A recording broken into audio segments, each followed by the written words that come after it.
안녕하세요. 정지행입니다. 저는 경희대학교에서 겸임교수로 강의를 하고 있고요. 그리고 제 이름으로 한의원을 하고 있습니다. 네, 지금 여러분들께 제 소개는 이거보다 더 중요한 게 저는 새아이의 엄마라는 거 그리고 41살에 늦둥이를 낳았다는 거가 더 중요하지 않을까 싶어요. 오늘 방송이 육아 방송에 좋은 기운이 건강한 아이를 만든다. 그래서 태교 이런 쪽으로 지금 말씀을 드리려고 하거든요. 그래서 저는 요즘 이런 육아 관련된 아이들 관련된 강의를 할 때는요, 실은 제 스스로가 표본이 돼서요, 제 얘기를 많이 하거든요. 꼭 자랑이 아니라 나름 저희가 늦둥이 때는 계획을 해서 아이를 낳기 때문에 그렇게 한 결과 참 첫째 계획하지 않았을 때와는 결과가 참 많이 다르더라고요. 그래서 물론 우리 늦둥이 입장에서 보면 참 엄마 아빠가 미안해요. 왜냐하면 우리 늦둥이가 초등학교 하면 엄마 아빠가 50살이거든요. 너무 미안하죠. 지지난주에는 유치원에서 운동회를 했어요. 엄마 아빠를 데리고 운동회를 했는데 저희 부부가 최고령 엄마 아빠더라고요. 그래서 저희가 굉장히 선생님한테 미안했더니 다행히 선생님께서 외모는 그렇게 안 보이신다고 위로를 해주시더라고요. 그래서 저는 나이는 못 속이지만 나름 열심히 뛰어서 달리기도 제일 많이 했고요. 가장 젊은 엄마는 20대였는데 그 엄마보다 제가 열심히 달리기도 하고 아이들한테 그런 모습 보여줬는데요. 그래서 저는 늦둥이 때 실은 태교를 꼭 태교라고 해서 한 건 아니고 뭔가 이제 아이를 위해서 뭔가를 해야겠다라는 생각을 하고 제일 많이 했었던 것 같아요. 큰애 때는 태교를 해야 된다는 건 저도 상식적으로 알았죠. 하지만 큰아이 임신했을 때는 저는 처음으로 한의원을 오픈을 했고요. 그리고 박사 학위 중이었어요. 그러니까 엄마가 태교할 정신이 어디 있었겠어요. 시험 공부해야 되고 그 한의원 처음 문 열어가지고 막 열심히 일을 해야 되는 상황이라 저는 미안하게도 우리 큰아이한테는 책 한 권 읽어주지 못했어요. 그래서 저는 그때 굉장히 좀 미안해 했거든요. 근데 지나서 보니까 꼭 아이를 위해서 동화책을 읽어주는 것만이 태교는 아니더라는 것을 그때 실은 체험을 했어요. 어떻게 했냐면 큰애 때 제가 박사학위 중이어서 수업 들으러 가고 그리고 종합시험 보느라 막 머리 싸매고 시험 공부를 열심히 하고 했지 아이를 위해서 동화책은 한 권도 못 읽어줬어요. 그 대신 제 앞가림 하느라 공부는 많이 했죠. 그랬는데 나중에 지나서 보니까요, 그 공부도 태교가 됐더라고요. 저는 그때 태교를 못해서 미안해했거든요, 우리 큰아이한테. 근데 큰애가 이제 조금 한 4, 5살 돼서 책을 보고 이렇게 하게 되니까 보니까 그게 태교가 됐더라고요. 그러니까 보통 엄마들은 임신해서 태교 이러면 클래식 음악 듣고 그 다음에 아이 눈높이에 맞는 동화책을 배에다 올려놓고 보여주면서 읽는 그런 모습이 보통 다들 연상이 되시는데 저는 한 번도 그렇게 못 해줬지만 지나고 나서 보니까 이제 제가 깨달은 게 뭐냐면 꼭 그렇게 아이한테 집중한 책이나 동화책을 읽어주지 않더라도 엄마가 뭔가 열심히 공부를 하고 책을 보면 그게 바로 태교가 되는 것 같더라고요. 왜냐면 우리 큰애가 책을 되게 좋아해요. 네, 그래서 책도 많이 읽고 기어 다닐 때부터 책 들고 와서 읽어달라고 하고 그래서 저는 그냥 제가 책을 좋아하나 보다 했는데 나중에 이제 학교 들어가고 이러고는 선생님이 얘가 집중력이 굉장히 뛰어나다고 그래서 공부 잘하는 아이 낳고 싶은 엄마들은 무조건 책을 많이 보세요. 그 책이 꼭 동화책이 아니어도 돼요. 하지만 이왕이면 좀 음란한 것보다는 뭔가 정서적으로 도움이 되는 아니면 지적으로 도움이 되는 책이면 좋겠죠. 네, 그래서 저는 늦둥이 때는 의식적으로 그때는 이제 학위 같은 거 끝났을 때라서 그냥 소설책이나 그런 다른 책을 일부러 읽었었거든요. 근데 아직 우리 늦둥이가 나이가 아직 얼마 안 돼서 모르겠지만 효과는 그런 소설책보다 저 전공 과목 공부하는 게 더 효과가 있지 않았나라는 생각이 들고 뭐 어쩌면은 집중을 더 많이 해서 책을 많이 본 게 더 결과가 좋지 않나라는 생각이 듭니다. 그래서 저는 이제 늦둥이 때는 솔직히 다른 태교를 했죠. 공부하는 태교보다는 몸으로 하는 태교를 많이 했어요. 왜냐면 늦둥이가 이제 그 엄마가 워낙 노산이고 아빠도 워낙 그 나이가 많다 보니까 저희 부부는 애한테 실은 참 미안한 생각을 많이 했어요. 우리가 원해서 아이를 낳지만 아이가 이제 컸을 때 엄마 아빠가 너무 나이가 많으면 싫어한다면서요. 그리고 실은 저희 남편이 실은 살짝 늦둥이에요. 그래서 저희 남편 밑에 동생이 하나 더 있긴 하지만 우리 그 도련님 그 보면 항상 하는 얘기가 막 그 엄마 아빠 돌아가실까 봐 걱정하고 뭐 옛날에 이제 저는 결혼하기 전 얘기지만 남편 얘기로 항상 이제 저희 도련님이 엄마 아빠한테 죽지 마, 오래 살아야 돼 이런 얘기를 했다는 거예요. 그래서 이제 그런 얘기를 저도 들어온 터라 늦둥이한테도 살짝 미안하고 이제 저희 남편도 그 애한테 좀 미안한 감이 있어서 실은 저희는 그 머리 좋아지는 태교보다는 몸이 건강해지는 태교로 실은 좀 신경을 더 늦둥이 때는 많이 썼어요. 뭐 그렇다고 큰애 때 머리 좋아지는 태교를 하려고 한 건 아니었고요. 상황이 그랬던 거고. 그래서 늦둥이 때는 이제 그 제가 어떻게 했냐면 일단 엄마 아빠가 늙었으니까 아이의 건강이 제일 중요하다. 그래서 건강한 아이를 낳자가 그 포인트였어요. 그래서 제가 늦둥이 임신해가지고요. 낳기 전날까지 배 이만할 때까지 매일 수영 1km, 걷기 6km 매일 그 두 가지를 했어요. 예, 그렇게 하고 자연분만을 했어요. 그래서 제가 배가 이만해서 수영장 가면 다들 걱정스러운 눈초리로 괜찮으세요? 이렇게 물어보기도 하셨는데요. 물론 이제 저는 수영을 아이 가지고 한 게 아니라 벌써 한 20여 년 전부터 했었고, 뭐 수영은 원래 이제 발바닥 땅이 안 되고 딱 들어가면 20바퀴 1km 딱 하고 나오는 뭐 그 정도로 단련된 몸이었기 때문에 늦둥이 때도 뭐 편하게 할 수 있었고요. 실은 이제 임신해서 수영을 해보니까 임신 안 했을 때보다 물에 더 잘 떠요. 왜냐하면 이 임신한 게 부울의 역할을 해갖고요. 물에 더 잘 떠요. 근데 조심해야 될 게 하나 있어요. 뭐냐면 옆 레인에서 발 채이면 안 돼. 옆 레인에서 평영 같은 걸로 옆으로 차면 배가 차이면 애한테 충격이 가니까요. 그것만 조심을 하면 임신 중에 수영하는 거는 아무런 문제가 없어요.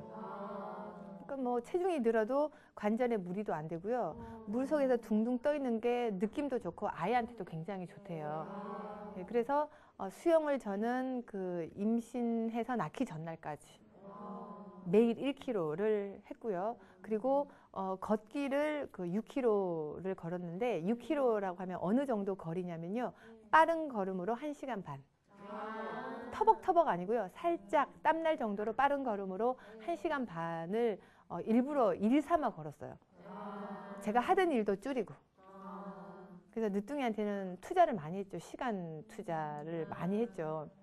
그래서 그렇게 걸으면 저도 그 어떤 생각이 드냐면 문득문득 오늘은 하지 말고 좀 누워서 좀 잠을 잘까? 몸이 무겁잖아요. 그죠? 그래서 저도 수도 없는 그런 유혹에 저 스스로와의 그 본능과 이성의 싸움에서 오늘 하루만 운동 쉴까라는 그런 본능과 힘드니까 안 돼. 건강한 아이를 낳기 위해서는 운동을 해야 돼. 그리고 아이도 아이지만 내가 노산이기 때문에 내 건강을 챙기려면 운동을 해야 되라는 이 이성과 싸워서 그나마 저는 그 본능에 굴하지 않고 이성적으로 낳기 전날까지 운동을 그렇게 열심히 했어요. 그래서 자연분만도 할 수 있었고요. 그리고 그렇게 한 결과 아이도 굉장히 건강해요. 네. 그래서 지금 우리 애를 보면 그 또래보다 조금 더 크고요. 머리가 조금 더 튀어나와 있죠. 네, 그래서 아이만 보면 절대 늦둥이라고는 아무도 상상을 안 하죠. 늦둥이라 그러면 다들 그냥 아이가 좀 부실할 확률이 높잖아요. 엄마 아빠가 힘이 없으니까, 힘이 딸리니까. 하지만 그 나이는 상관이 없더라니까요. 그래서 준비를 하고 운동도 하고 하면은요. 그래서 저는 큰애 때는 실은 이제 공부는 제가 해야 되는 상황이라 했었고 운동은 뭔가를 해야겠다는 생각에 그 산부인과 선생님한테 여쭤봤어요. 저는 그 당시는 걷는 거는 하기 싫었고요. 원래 수영을 했기 때문에 선생님 저 수영해도 될까요? 라고 여쭤봤더니 안 돼요 라고 하시더라고요. 그래서 제가 왜 안 되냐고 여쭤봤더니 수영장 물이 깨끗하지 못하기 때문에 이 그 물에 그 수영장 물이 질까지 들어간대요. 그래서 이제 잘못되면 감염이 될 수 있으니까 하지 말라고 하시더라고요. 그래서 첫째 때는 경험이 없으니까 말을 잘 들었죠. 그래서 큰애 때는 수영을 안 하고요. 그 선생님께서 걸으라고 해서 걷는 거 귀찮았지만 그냥 조금 더 걷는 정도로 하고 큰애 때는 그다지 운동을 못했어요. 근데 둘째 때는 큰애를 하나 낳고 나니까 이제 조금 제가 간이 좀 부어갖고요. 큰애 낳아보니까 뭐 별일 없던데. 그러고는 이제 둘째 때는 수영을 했어요, 실은. 그래서 둘째 때는 뭐 걷기까지는 아니고요. 수영을 했는데 제가 태교가 중요하다는 걸 느끼는 이유가 수영을 안 한 첫째와 수영을 했던 둘째는 현저히 차이가 나요. 지금 큰애는 고등학생이고 둘째는 중학생인데요. 둘째가 엄청 날렵해요. 그리고 둘째는 수영을 안 가르쳤는데 지가 수영을 할 줄 알아요. 그러니까 물이 익숙한 거예요. 그래서 야 정말 참 저는 큰애 둘째를 낳고 키우면서 야 태교가 좀 무섭구나, 중요하구나라고 느끼면서 이제 셋째 때는 기를 쓰고 걷기까지 한 거예요. 그래서 둘째의 경우에는 수영을 안 가르쳐도 혼자서 수영 잘하고요. 완전 물개예요. 물속에 들어가서도 뭐 깊은 물에 들어가서 뭘 잘 집어오고 막 물속에서 굉장히 능수능란해요. 그래서 그러면서 이제 수영만 하는 게 아니라 달리기도 잘하고 몸이 굉장히 날렵하고 그거에 비해서 큰애는 좀 둔하고 예, 몸이 좀 둔하죠. 그래서 태교가 이래서 일단은 중요하구나라고 생각하고 늦둥이 때는 걷기까지 했던 거고요. 그리고 저는 이제 임신 중에 하는 게 또 있어요. 뭐가 있냐면 다이어트를 해요. 제가 이렇게 딱 얘기하면 어떡하려고? 임신 중에 다이어트 하면 어떻게 라는 생각을 하면서 고개를 갸우뚱하시겠지만 제가 말씀드리는 다이어트는 살 빼는 다이어트, 굶는 다이어트를 얘기하는 게 아니고요. 원래 다이어트의 의미는 식이요법, 식이조절이라는 뜻이거든요. 그래서 임신을 하면은요, 누구나 다 그 여성들의 몸에서 분비되는 호르몬이나 이런 게 임신 아닌 상태와는 다르기 때문에 살이 잘 찌게 돼 있어요. 저 같은 경우는 임신해서 특별히 더 많이 먹지 않거든요. 근데도 큰애 때 경험으로 보니까 막 체중이 팍팍팍 느는 거예요. 그리고 임신 안 했을 때는 먹으면 체중이 올라가도 움직이면 다시 체중이 정상으로 오잖아요. 근데 임신 중에는요, 먹어서 딱 올라가면 움직여서 칼로리 소모를 했는데도 체중은 안 빠져요. 그래서 몸에서 그 에너지를 꽉 잡고는 안 놓는 것 같아요. 그래서 제가 큰애 낳고 체험을 많이 했죠. 큰애 때 체중을 안 늘리려고 나름 노력은 했는데 체중이 많이 느는 경험, 그리고 먹지 않아도 늘었던 경험, 그리고 늘었어도 애 낳고 나면 배가 금방 쏙 들어갈 거라는 착각을 했는데 큰애 낳고 나서 병원에서 태어나기 전에 배를 보니까 임신 6, 7개월이에요. 그때 저는 되게 우울해지더라고요. 그러지 않으셨어요? 그죠? 그래서 배가죽은 축 늘어져 있죠. 애가 나오면 배가 쏙 들어갈 줄 알았던 배가 한 임신 6, 7개월 배로 그대로 있죠. 그리고 체중계에 올라가 보니까 체중계 눈금은 한 4, 5kg밖에 안 줄죠. 저는 그때서야 알았답니다. 첫째를 낳고. 그래서 임신 중에 이런 태교나 음식 조절이나 관리가 정말 중요하구나라는 것을 제가 첫째 때 물론 지식적으로는 알았지만 몸의 변화를 체험은 처음 했기 때문에 모르고 우울해도 했다가 슬프도 했다가 나름 노력은 했지만 첫째 때는 그런 시행착오를 하고 둘째 때는 이제 노력을 더 많이 했는데 더 많이 노력한 게 뭐냐면 그 임신 중에는요 먹는 거를 절대로 함부로 드시면 안 돼요. 근데 대한민국의 여성이라면 임신을 하면요 사육을 당해요. 시어머님도 먹어라 하시죠. 뱃속의 손주를 위해서. 그 다음에 남편도 여보 오늘 퇴근할 때 뭐 사가지고 갈까? 물어보죠. 다들 주위에서 먹이려고 혈안이 돼 있어요.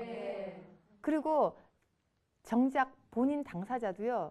여태까지 못 먹었던 거, 아가씨 때 다이어트 했죠, 결혼하니라 다이어트 했죠, 그거 원을 풀 수 있는 기회가 된 거예요. 임신을 했으니까. 애 핑계가 생겼잖아요. 그래서 이것저것 땡기는 대로 다 먹는데, 제가 그런 분들을 여태껏 한 10수년 관찰을 해보니까요, 아기가 땡기는 게 아니라 본인이 땡기는 거예요. 말은 애가 땡긴다고 하면서 본인이 땡기는 거예요. 본인이 여태껏 다이어트 하느라 못 먹었던 거 애 핑계 대고 다 먹는 거예요. 근데 이제 산모들이 땡기는 거 보면요, 거의 대부분 탄수화물이 많아요. 과자, 빵, 초콜릿이 대부분이에요. 탄수화물이 주를 이루거든요. 근데 그런 거는 임신 중에는 특별히 더 드실 필요가 없어요. 오히려 덜 드셔야 돼요. 그래서 주위에 혹시 임신하신 분 있으면 그런 거 먹으려고 하면 먹지 말라고 하셔야 돼요. 이거는 아이한테 도움이 안 되기 때문에 오히려 제한을 시키셔야 돼요. 그리고 오히려 챙겨 먹여야 될 게 있어요. 그래서 임신 중에는 저는 제일 챙겨 먹는 게 뭐냐면 호두잣, 견과류. 예, 예. 왜냐면 호두가 모양이 딱 뇌처럼 생겼어요. 사람 뇌. 그래서 호두를 먹으면 아이가 머리가 똘똘해진대요. 그리고 잣이나 이런 호두 같은 견과류에는 이 그런 뭐 두뇌 활동뿐만 아니라 몸에 필요한 그런 영양분들이 골고루 들어있기 때문에 물론 평상시에도요, 그걸 먹으면 노화 방지도 되고 피부에도 좋고 좋아요. 그래서 지금도 먹으면 좋지만 임신 중에는 저는 솔직히 저를 위한 것보다는 아이를 위해서 꼭 챙겨 먹었고요. 거기다가 한 가지 더 있어요. 저 같은 경우는 치즈를 하루에 한 장을 꼭 먹었어요. 저는 그 원래 치즈 잘 못 먹거든요. 좀 살짝 느끼해서 좀 담백한 걸 좋아하기 때문에 치즈도 평소에 뭐 거의 먹는 날이 없고, 그리고 고기도 별로 안 좋아해요. 야채나 이런 과일을 좋아하기 때문에 고기를 많이 안 먹어서 단백질이 필요하거든요. 임신 중에는. 그래서 고기는 느끼해서 별로 안 땡겨서 치즈를 저는 한 장을 챙겨 먹었어요. 그래서 제가 꼭 챙겨 먹었던 거는 치즈 한 장, 호두잣, 견과류. 그 대신 한꺼번에 많이가 아니고요. 하루에 호두 같은 경우는 한두 알, 그 다음에 잣도 뭐 한 숟가락 정도를 꾸준히 드시는 게 중요한 거예요. 한꺼번에 왕창 먹고 안 먹는 게 아니라 매일매일 낳기 전날까지 꾸준히 밥 숟가락을 한 숟가락이면 충분해요. 네, 밥 숟가락 한 숟가락이면 충분해요. 예, 예. 잣은 깨물어 먹으면 고소한 게 맛있잖아요. 예, 예. 그래서 호두, 잣, 견과류와 그다음에 그 단백질을 위해서 제가 치즈를 챙겨 먹었고요. 물론 여기에다가 더 필요한 게 뭐냐면 그 야채 과일이에요. 왜냐면 그 아이가 생겨날 때 필요한 게 탄수화물이 아니고요. 기본적으로 근육이나 신경이나 이런 모든 뼈나 이런 게 생기기 위해서 필요한 게 단백질이 기본 필요하고요. 거기에다가 비타민, 무기질이 많이 필요한 거예요. 탄수화물이나 지방이 많이 필요한 게 아니에요. 그래서 탄수화물이나 지방은 우리가 임신하기 전에 평소에 먹었을 때만큼 먹어도 충분하거든요. 근데 임신 중에 땡겨서 먹는 과자나 빵이나 이건 다 탄수화물이고 당분이거든요. 그거는 하나 필요 없는 거고 결과적으로 내 옆구리살, 뱃살, 엉덩이살 찌는 것밖에 안 되는 거예요. 그래서 탄수화물이나 지방은 오히려 덜 먹는 게 좋고요. 오히려 챙겨 드셔야 될 거는 비타민, 무기질 섭취를 위해서 과일, 야채를 많이 챙겨 드셔야 돼요. 근데 저 같은 경우는 과일, 야채의 경우에는 평상시에 항상 많이 먹어왔기 때문에 더 챙겨 먹은 게 호두잣, 견과류하고 치즈예요. 그래서 과일의 경우는 조금 조심하셔야 될 게 너무 많이 드시면 과일도 안에 당분, 탄수화물, 달콤한 거는 다 당분이거든요. 그래서 과일 안에 여러 가지 비타민, 무기질이 많이 들어있긴 하지만 너무 많이 먹으면 또 당분이 과잉 섭취되기 때문에 우리는 어차피 밥을 먹기 때문에 당분은 너무 많이 섭취 안 해도 되거든요. 그래서 적절한 과일과 야채는 많이 드셔야 돼요. 왜냐하면 그 야채 안에는 비타민, 무기질이 많이 있을 뿐만 아니라 또 섬유질까지 많이 있어요. 그리고 밥을 먹더라도 흰 쌀밥보다는 현미나 잡곡밥을 먹는 게 그 안에 그 섬유질이 많이 들어있기 때문에요. 그걸 먹어주는 게 특히 임신하면 이 자궁이 커지면서 옆에 있는 장을 눌러요. 그래서 임신하면 고통스러운 증상이 오는 것 중에 하나가 변비예요. 뭐 평소에 뭐 화장실 잘 가시는 분은 크게 문제가 없겠지만 화장실 못 가던 분은 더 심해질 확률이 많고요. 그리고 평소에 잘 가던 분도 변비가 생기는 경우가 많이 있어요. 임신 중에 변비. 그래서 이런 임신 중에 변비를 예방하기 위해서라도 섬유질을 많이 챙겨 드시고, 그리고 호두잣 같은 견과류에도 기름기가 있기 때문에. 근데 그 기름기는 돼지고기, 소고기에 있는 기름기와는 다른 기름기예요. 그래서 호두잣 견과류에 있는 기름기는 섭취를 하셔도 좋아요. 그래서 임신 중에는 꼭 챙겨 드셔야 될 게 뭐 고기, 밥이 아니고요. 그 견과류나 그다음에 야채 잘 안 드시던 분은 야채, 뭐 시금치 같은 것도 물론이고요. 그러니까 임신 중에는 엽산이라는 그런 그 영양분도 꼭 필요하고요. 그 외에 뭐 비타민 B1이나 그 여러 가지 비타민과 칼슘, 철분 같은 무기질들이 많이 필요하거든요. 그래서 그런 것을 많이 섭취를 해야지 아이 뼈도 튼튼하게 되고요. 그 다음에 아이의 신경이나 이런 뇌 같은 게 형성이 될 때 건강하게 튼튼하게 형성이 되는 거고, 뭐 골격이나 모든 게 장기가 생길 때. 그래서 꼭 먹는 거는 정말 중요해요. 근데 제가 이제 일선에서 병원을 하다 보면은요, 굉장히 우려스러운 산모들이 간혹 있어요. 한 몇 년 전에, 한 3년 전인가요? 그 모 연예인이, 모 모델이 임신 중에 배만 볼록 나와서 팔다리는 진짜 너무 가늘었어요. 그리고는 이렇게 포즈를 취해서 잡지책에 나온 걸 저도 본 적이 있어요. 그래서 그 이후로 그 산모들이요, 임신한 임산부들이 그렇게 해달라고. 그리고 오는 경우도 있고요. 어떤 분은 그 무모하게 혼자서 다이어트를 하는 경우도 있어요. 그러면요, 그게 얼마나 위험천만인지 몰라요. 특히 임신 초기에는요, 우리 그 아이의 뇌나 오장육부, 신경 이런 게 다 형성되는 시기인데, 영양분 공급이 제대로 되지 않으면 기형아가 될 수도 있고요. 애한테는 치명적이에요. 근데 아이는 생각하지 않고 엄마가 자기 몸만 생각을 해서 그렇게 하는 경우는 정말 제가 볼 때는 말도 안 되는 그런 생각을 하는 여자들이 있다는 게 저는 굉장히 걱정스러워요. 그 젊은 여성들이 그런 분들이 간혹 있어요. 다이어트에 굉장히 강박적으로 생각하시는 분들은요, 임신 중에 뭐 그런 다이어트 때문에 태아의 건강을 이렇게 망칠 정도로 그렇게 데미지를 주는 경우도 있어요. 그래서 건강한 아이를 낳으려면 임신 중에는 일단 먹는 거를 골고루. 그 대신 탄수화물 지방은 제가 절대로 더 드시라고 안 했어요. 그죠? 그거 더 안 먹으면 절대 그다지 살이 많이 찌진 않아요. 하지만 임신 중에는요, 원래 에너지를 저장하려는 그런 그 본능이 몸에서 강하기 때문에 평상시보다 밥을 많이 안 먹어도 쪄요. 저도 지금은 뭐 이렇게 아이 셋이지만 뭐 보기가 뭐 괜찮죠. 그렇지만 저도 임신하면요, 무지 쪄요. 많이 안 먹어도 막 체중이 막, 저는 초기부터 많이 늘어요. 임신 한 4, 5개월만 돼도 벌써 한 5kg 늘어요. 한 달에 1kg는 팍팍 늘고요. 막달 되면 막 한 2kg 이렇게 막 늘더라고요. 그래서 저는 기를 쓰고 노력을 해도 그렇게 늘고, 그리고 탄수화물이나 지방을 오히려 밥은 임신 전보다 한 20% 적게 먹어도 늘더라고요. 그래서 임신 중에 먹을 그 음식에서는 탄수화물이나 지방은 되도록이면 좀 줄이시는 게 훨씬 더 현명한 방법이에요. 근데 저는 임신을 하면 땡기는 음식이 또 있어요. 본능적으로. 뭐가 땡기는지 아세요? 도가니탕. 저는 평소에는 그 좀 니글거려서 느끼해서 못 먹거든요. 근데 저는 임신만 딱 하면요, 이렇게 끼니만 되면 탁탁 메뉴가 떠올라요. 근데 평상시에는 제가 먹는 거에 별로 크게 관심을 안 두는 사람이라 옆에 있는 사람이나 우리 남편이 뭐 먹을까 그러면 자기 좋은 거 아무거나, 항상 제 대답은 그건데, 임신을 하면요, 제가 여보 오늘 뭐 먹으러 갈까? 오늘 뭐 먹으러 갈까? 그 메뉴 중에서 대표적인 게 도가니탕이에요. 평상시에는 못 먹는 거.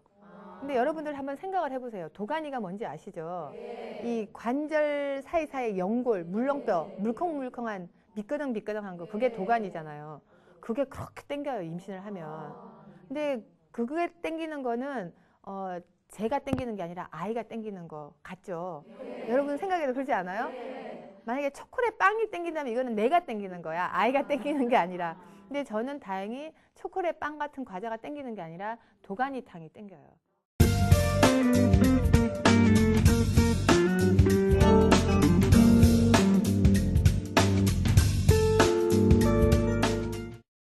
그리고 뭐 곰탕 이런 게 뭐 오히려 평소에는 고기 안 먹다가 어떨 때는 고기가 먹고 싶고 그렇게 땡겨요. 그러니까 임신 중에 뭐 도가니탕 같은 이런 연골 같은 거는 아이가 형성되면서 필요한 부분이기도 하고, 만약에 엄마가 안 먹어주면요, 엄마 몸에 있는 게 다 빠져나가는 거예요. 그래서 여자들이 애 하나 낳고 나면 이렇게 띵띵 붓긴 하지만 구멍이 뻥 뚫려져 있는 거예요. 뼈도 약해지고 뼛속에 진기가 다 빠지고, 애 낳고 나면 뭔가 몸에 진기가 다 빠진 듯한 느낌, 그죠? 몸이 왠지 막 휑한 느낌이 들잖아요. 그게 애가 다 빼간 거예요. 그래서 덜 뺏기려면 최대한 먹어줘야죠, 그런 거는. 그래서 뭐 도가니탕이라든지 뭐 이런 도가니 같은 연골, 뭐 콜라겐 있는 거, 그 다음에 약간의 그 고기, 그래서 많이 드실 필요는 없어요. 그 다음에 그 비타민, 무기질이 많이 들어있는 야채, 과일을 꼭 챙겨 드시는 게 임신 중에는 꼭 필요한 그게 식습관이에요. 그래서 저희는 평소에 집에서 먹는 음식들이 저도 어렸을 때 고기를 못 먹고 자랐고요. 없어서. 저희 남편도 고기를 못 먹고 자라서 어렸을 때 원래 식습관이 형성이 되거든요. 근데 원래 자기가 먹어본 걸 잘 먹거든요.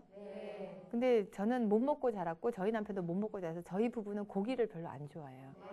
그래서 오히려 이제 푸성귀, 그 야채나 과일을 많이 좋아하는데, 저는 실은 저희 친정 아버님이 육류를 별로 안 좋아하셨어요. 그러니까 뭐 우리 친정 엄마는 남편이 중요하지 우리가 덜 중요했나 봐요. 그래서 저희 친정 아버지의 식탁에 맞게 항상 식탁에 보면요, 갖은 나물이에요. 저희 집은 항상. 근데 이제 저희 친정 엄마는 항상 힘들어 하셨어요. 왜냐면 고기 하나 쫙 구우면 손도 별로 안 가고 상이 폼이 나는데, 야채는 아무리 많이 해도 폼이 안 나잖아요. 그죠? 그래서 저희 친정 엄마가 한 번씩 투덜거리는 모습이 지금도 기억에 나는데, 덕분에 이제 저희는 그런 식탁을 제가 평생 받고 살았기 때문에 지금도 야채를 많이 먹고, 그 대신 또 저희 친정 아버님은 또 과일이 없으면 안 돼요. 그래서 우리는 밥은 안 먹어도 과일은 먹어야 돼서 과일을 많이 먹어요. 근데 이제 그 과일은 제철의 과일이 제일 좋아요. 야채도 그래요. 그러니까 뭐 한겨울에 딸기 이런 게 아니고요. 재래시장 가면 제철의 야채 과일이 항상 풍성하게 나와요.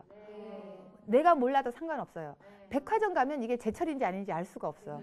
하지만 재래시장 가면 제철 게 다 나와 있기 때문에 내가 신경 안 써도 가서 보면 뭐 두릅 나오는 계절에는 두릅이 나와 있고, 뭐 하여튼 별의별 뭐 산나물, 봄나물, 야채나 과일들이 많이 나오기 때문에, 그래서 저는 지금도 재래시장을 다녀요.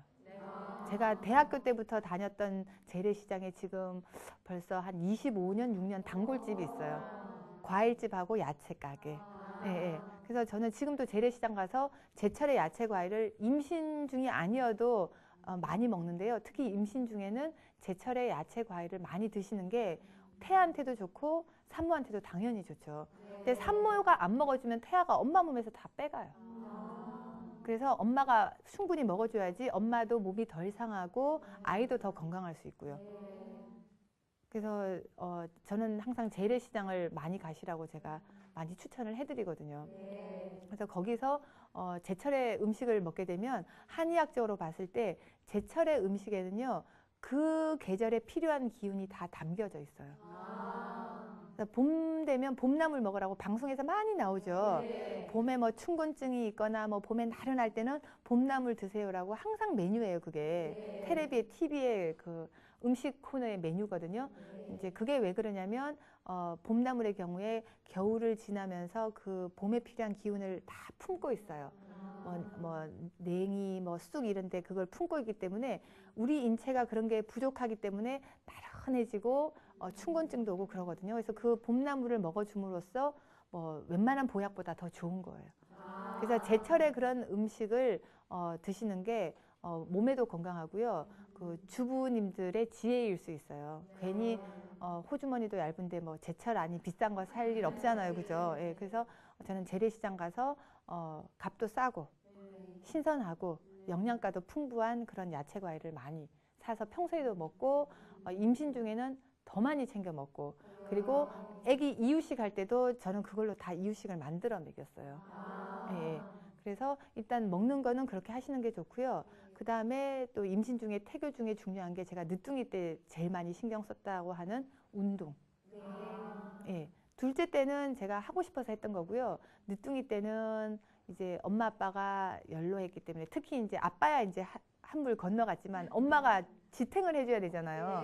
그리고 엄마가 건강해야지 아기가 건강할 수 있기 때문에 저도 힘들었지만 이제 운동을 그렇게 아주 기를 쓰고 아주 그냥 일까지 줄이고 운동을 했는데, 걷는 게 힘들 것 같아도요, 임신 중에 걸으면 힘 하나도 안 들어요. 신기하세요? 물론 하나도 안 걷던 사람이 6km 걷기는 힘든데요. 평상시에 조금 뭐 걸었던 분들은 뭐 한꺼번에 6km를 걸으실 게 아니라 처음에는 한 1, 2km 걸으시다가 좀 적응이 되면 3, 4km. 그리고 저는 한 6km 정도 걸으니까 등에 땀이 자작자작 나면서 운동한 느낌이 들고요. 굉장히 몸도 가벼워지고 좋더라고요. 그래서 지금 우리 늦둥이도 보니까 나름 물도 좋아하고, 예, 예. 그 걷는 것도 좋아하고, 몸도 건강하고, 그리고 지금까지 우리 늦둥이가 한 번도 병원에 간 적이 없어요. 예방 접종하는 거 빼고. 물론 사이에 감기가 걸리면 이제 저희가 한 방으로 처치를 할 정도지, 뭐 고열이 나서 뭐 응급실 실려가거나 뭔가 큰 문제가 있어서 병원 갈 정도는 절대 아니었거든요. 그래서 중요한 거는 이렇게 뱃속에 있을 때 엄마가 태교를 어떻게 하냐에 따라서 아이의 건강 상태가 현저히 달라질 수 있어요. 그래서 일단은 기본적으로 이제 먹는 거 중요하고요. 운동도 중요하죠. 그거 외에 이제 또 엄마들이 태교를 할 때 힘든 게 뭐냐면, 물론 이제 시간이 없어서 동화책은 못 읽어줄지 몰라도 그런 거 다 떠나서 몸이 운신하기가 힘든 경우가 있어요. 엄마가. 그래서 초기에는 입덧이 심해서 뭐 아무것도 못 먹고 뭐 진짜 물도 토하고 막 이러는 산모들도 있잖아요. 그러니까 그런 산모들조차 어떠냐면, 물론 그런 산모들은 타고날 때 좀 비위가 약한 경우가 많이 있는데요. 그런 분들이 선천적인 그런 그 몸의 체질도 있긴 하지만 임신 전에 몸이 힘든 경우에 임신을 했을 때 그런 증상이 더 심해져요. 그래서 몸이 안 좋은 상태에서 임신을 했을 경우에는 입덧도 심하고 10달 내내 골골하고 힘들고, 어떤 분은 보면 10달 내내 감기 걸려서 감기로 고생하는 분도 계시고요. 그리고 뭐 어떤 사람은 뭐 피가 비쳐서 뭐 유산의 그 조산이나 유산의 그 위험이 있으니까 꼼짝 말하고 그런 병원에서 진단을 받으시는 분도 있고, 그런 분들이 대부분 임신 전에 준비가 아직 덜 됐기 때문이고요. 그래서 준비를 하고 임신을 하면 그런 확률을 최소로 하실 수가 있어요. 그래서 건강하게 임신을, 건강한 몸 상태에서 임신을 하시는 게 좋고, 만약에 그런 상황이 아니어서 임신이 돼버렸다고 하면 입덧이 났을 때는요, 한방에서는 이 입덧을 가라앉혀주는 약이 따로 있어요. 보통 임신 중에는 뭐 양약이나 이런 거는 절대 먹으면 안 되잖아요. 모르고 감기약 먹으면 그냥 유산을 시켜야 되는 그런 경우도 있는데, 한약 중에는요, 임신 중에 먹을 수 있는 약이 따로 있어요. 그래서 입덧이 심할 때 먹는 약도 있고요. 임신 중에 감기 걸렸을 때 먹는 약도 있고요. 그리고 임신 중에 태기 불안이 돼서 여기 태반이 뭐 이렇게 불안정하거나 출혈이 비치거나 할 때 먹는 약이 또 따로 있어요. 아시고 계셨어요? 모르셨죠?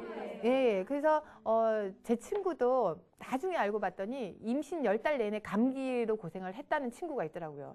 근데 내가 진작 나한테 연락을 하지 그랬더니 몰랐어 그러더라고요. 그러니까 10달 내내 엄마가 감기를 앓았으니 그 애가 건강하겠어요? 그러니까 태교라는 게 딴 게 아니고요. 엄마가 건강하고 행복하고 몸이 편안하고 즐거운 게 아이한테 그대로 가는 거예요. 엄마는 괴로워 죽겠는데 아이만 좋게 할 수가 없는 거예요. 왜냐하면 엄마 아빠는 엄마랑 아기는 바로 연결되잖아요. 그죠? 그건 아시죠? 그러니까 엄마가 괴로운 마음을 갖고 있거나 괴롭거나 기분이 안 좋으면 아기도 안 좋은 거예요. 그래서 임신 중에는 뭐 보기 흉한 것도 보지 말라, 뭐도 하지 말라, 뭐 썽도 내지 말라, 뭐 이런 옛날부터 어른들이 하시는 말씀들이 많이 있으시잖아요. 그래서 원래 임신 중에는 좋은 것만 보고 예쁜 것만 먹고 맛있는 것만 먹고 뭐 즐거운 상상만 하고 뭐 즐겁게 생활하라고 하는데, 살다 보면 꼭 그렇게 하기는 힘들잖아요. 하지만 최대한 그렇게 하도록 노력을 하셔야 되고요. 그리고 엄마가 행복해야지 아이가 행복하기 때문에 엄마가 편해야지 아이가 편하기 때문에 임신 중에 입덧이 심하거나 감기가 걸렸거나 태기 불안이 있거나 출혈이 비치거나 태반이 불안정하거나 할 때는 뭔가 조처를 하셔야 돼요. 근데 양방에서는 별로 해줄 게 없더라고요. 그냥 가만히 누워 계세요. 내지는 이렇게 그 링겔 플루이드 맞으면서 그냥 가만히 누워 있는 것밖에 없더라고요. 근데 한방에서는 다행히 옛날부터 내려오는 그런 한약으로 치료할 수 있는 그런 처치들이 굉장히 많이 있어요. 그래서 특히 이제 임신 초기에 입덧은 다들 이제 특별히 약한 분 아니어도 체질적으로 이제 입덧이 심한 분들 있거든요. 그런 경우는 이제 한방에서는 안태시키는 약이에요. 안태, 그 태를 안전하게 편안하게 해주는 그런 약을 처방을 하면은요, 입덧도 없어지고요. 그러니까 그 입덧이 산모가 비위가 약할 수도 있고, 그리고 아이가 뭔가 새로 생기면서 아이가 힘들게 하니까 엄마가 힘들 수도 있어요. 그래서 한방에서는 아이로 인해서 엄마가 힘든 병이 있고요. 엄마로 인해서 아이가 힘든 병이 있고, 엄마랑 아이랑 같이 상호적으로 힘든 그런 질병이나 증상들이 있어요.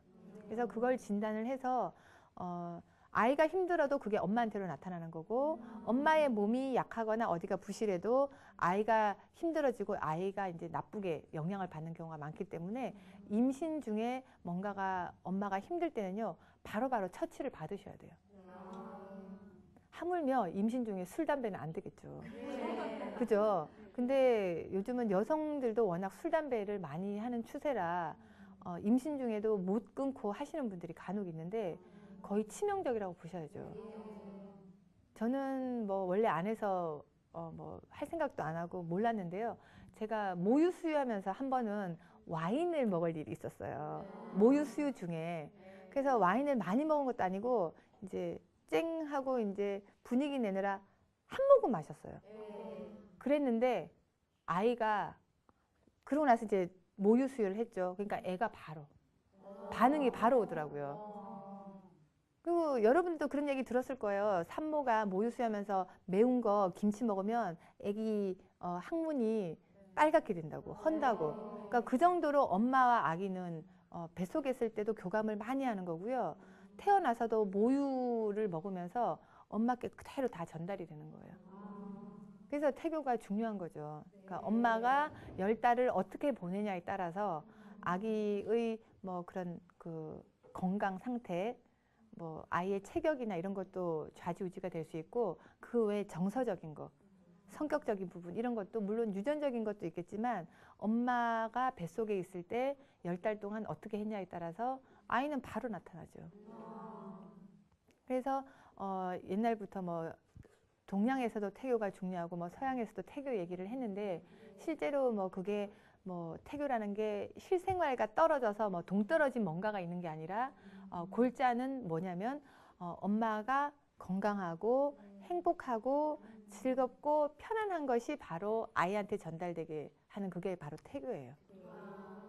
그래서 태교가 멀리 힘들게 다른 세상을 사는, 다른 차원의 세계를 사는 게 아니라 일상생활에서 바로 이제 밀접하게 연결되는 거니까요. 임신 중에는 물론 이 태교에는 아빠도 동참을 하셔야죠.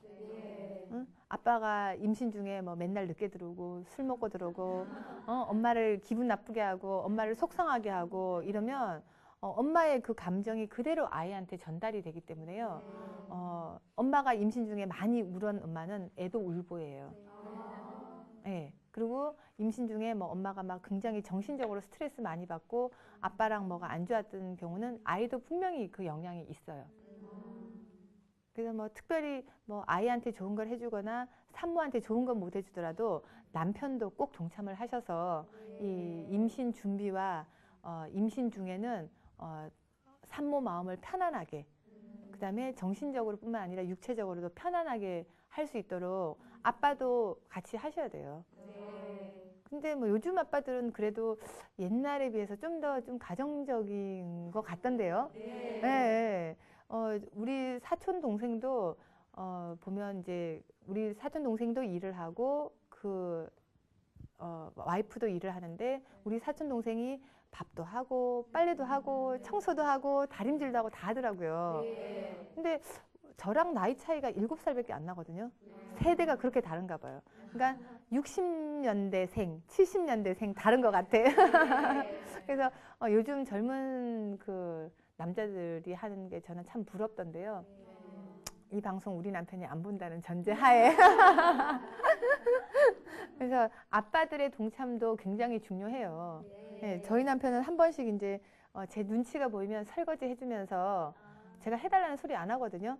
왜냐하면 저는 설거지 하는 게 저는 되게 좋아요. 스트레스가 팍팍 풀려. 근데 저는 이 빨래하는 게 싫어요. 힘들어서. 그래서 설거지 하면 금방금방 그릇이 깨끗해지니까 스트레스가 팍팍 풀려서 저는 절대 설거지 해달라 소리 안 하거든요. 저는 제가 일부러 제가 다 하는데 어느 날 시키지도 않는 설거지를 하면서 뭐라는 줄 알아요? 혹시 내가 안 들어오면 설거지 하기 싫어서 안 들어오는 줄 알아? 이러는 거예요. 누가 시켰냐고요. 그래서 뭐 좀 이제 나이 많은 아빠들은 조금 요즘 젊은 아빠들보다는 좀 덜 가정적이고 어쩌면 좀 덜 좀 엄마들을 덜 도와줄지 모르지만 요즘 젊은 아빠들은 굉장히 동참도 많이 하고 오히려 아빠가 더 많이 신경을 쓰는 분들도 계시고 저희 병원에 이제 같이 오는 분들도 보면 실은 아빠가 더 자상한 경우도 많이 보이더라고요. 그래서 물론 이제 세상이 달라지긴 하지만 저는 참 바람직해 보이는데 모르겠습니다. 나중에 우리 아들이 그렇게 해서 보기 싫어질지는 모르겠지만 그래도 저는 보기 좋을 것 같아요. 그래서 이제 임신 중에 이제 이렇게 태교를 잘하면 그 좋은 기운이 아이한테도 가기 때문에 이 태교가 이 10달 동안 실은 엄마는 10달 동안 배불러서 굉장히 힘들잖아요. 그죠? 그래서 저도 그랬고 아마 여러분들도 그랬을 거예요. 빨리 나와라, 빨리 나와라. 그러면 엄마들이 뭐라 그러셨어요? 뱃속에 있을 때가 편하지 나와봐라 얼마나 힘든지 그 얘기 저도 여러 번 들었는데 뱃속에 있을 때는 실은 힘드니까 빨리 나와라 하는 거잖아요. 근데 이제 뱃속에 있을 때는 어디든 가볍게 갈 수 있지만 애가 나면 꼼짝도 못하고 그죠? 그 응애 울면은 다 보살펴 줘야 되고 해서 힘든 그 10달을 여자들은 이제 버티는데 제가 늦둥이 임신했을 때 실은 좀 더 힘들더라고요. 나이를 못 속여서 몸도 좀 더 무겁고요. 나름 노력은 많이 했지만 몸이 힘드니까 몸도 조금 더 부어요. 이 붓는 게 힘들어서 붓는 거거든요. 그래서 임신 중에도 몸이 힘들면 조금 더 부을 수가 있고요. 아기 낳고 나서도 많이 붓는 사람은 그만큼 힘들어서 많이 붓는 거고요. 그리고 부기가 안 빠지는 사람은 힘든 게 안 없어지니까 계속 부기가 있는 거예요. 그리고 그 부기가 안 빠지면 그대로 살돼서 체중이 늘어서 몸이 무거워지는 거죠.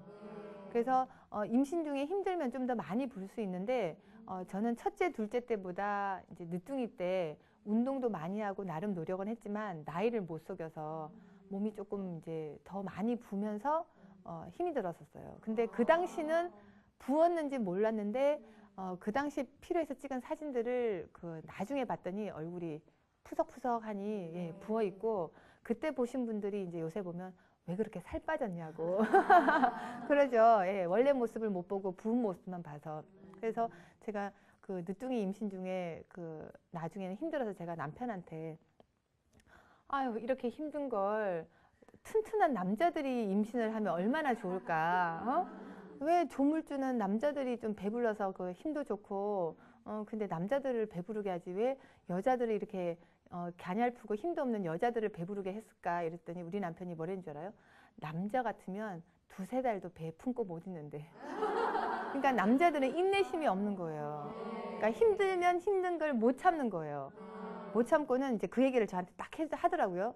그래서 남자들이 힘은 세고 뭐 체력은 더 좋을지 모르지만 이 여자와 다른 그런 그 인내심이 없기 때문에 뭐 물론 부성은 있겠지만 모성하고는 다르겠죠. 그래서 우리 남편 말 내가 그러면 2-3달도 내가 유지를 못하고 그냥 그럴 거라는 얘기를 하더라고요. 그러면서 이제 저는 뭐 이런 인생 경험도 하면서 늦둥이 때 이제 남편이랑 그런 얘기도 해가면서 이제 제가 10달을 참아서 물론 이제 열심히 운동도 하고 먹는 거를 잘 챙겨 먹고 그리고 뭐 특별히 그 공부를 할 타이밍은 아니었지만 책을 보려고 이제 노력을 하고 해서 이제 10달을 힘들게 물론 힘들죠. 배불러서 힘이 안 들겠어요. 그래서 힘들게 물론 보냈지만 그래도 이제 저는 제 몸을 생각해서 운동도 챙겨서 했고 그리고 먹는 것도 땡기는 대로 그냥 뭐 이렇게 밥도 오히려 조금 절제를 했고요. 물론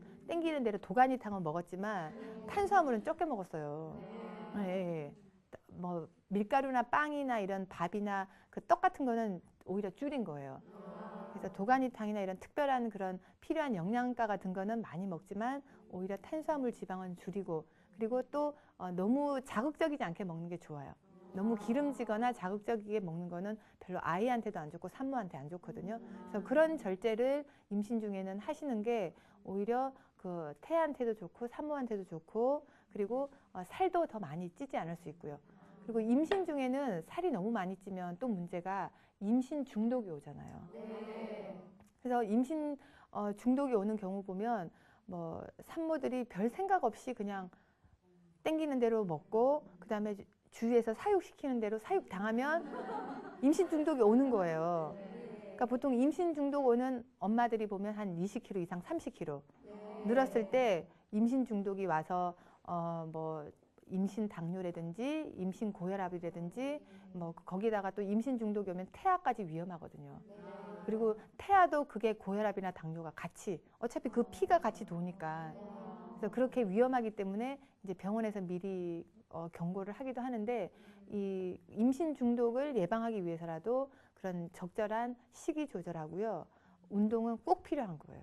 그래서 간혹 젊은 엄마들이 그런 엄마들이 많아요. 젊은 엄마들이 그냥 임신이 저절로 돼서 그리고 자기 하고 싶은 거 다 하고 먹고 싶은 거 다 먹고 움직이는 건 귀찮고 몸이 힘드니까 안 움직이고 하다 보니까 체중이 뭐 어떤 사람은 5개월 됐는데 벌써 7, 8kg가 늘고 그 다음에 뭐 한 7, 8개월부터는 뭐 한 달에 3, 4kg가 늘고 이러면은 뭐 20kg 순식간에 늘거든요. 근데 그런 임신 중독 가까이 갔던 산모들을 나중에 보면은요 애가 크지도 않아요. 근데 모르는 분들은 엄마가 배가 많이 나오고 살이 많이 찌면 아이도 튼튼하고 클 거라고 생각을 하는데 아이는 커봤자 4kg에서 4.5kg 표준이 3kg에서 3.5kg잖아요. 근데 엄마가 2, 30kg 늘어도 애가 5, 6kg 되진 않아요. 많이 커봐야 500g에서 1kg 이내로 크는데 오히려 비례해서 크는 경우보다는요 엄마가 살이 많이 쪘을 때 애가 더 작은 경우가 더 많아요. 평균적으로. 엄마는 임신 중독이고 체중이 20kg 이상 늘었는데 애는 2점 몇 kg 미수가 이런 경우도 오히려 많아요. 그러니까 그런 경우는 오히려 엄마가 영양적으로 잘 못 챙겨 먹고 살만 찌게 만든 거죠. 예, 그렇게 되니까 결과적으로 본인은 너무 심각하게 비만이 되고 그리고 오히려 아이한테는 영양분이 결핍이 돼서 그리고 아이는 뭔가 부실하게 되는 거예요. 그래서 이 임신 중에 엄마가 어떻게 똑똑하게 자기 관리를 하고 잘 챙겨 먹고 하냐에 따라서 아이도 건강하고 똑똑해질 수도 있고 아니면 엄마의 이 무지로 인해서 아이도 좀 더 부실하게 덜 건강하게 태어날 수가 있는 거예요.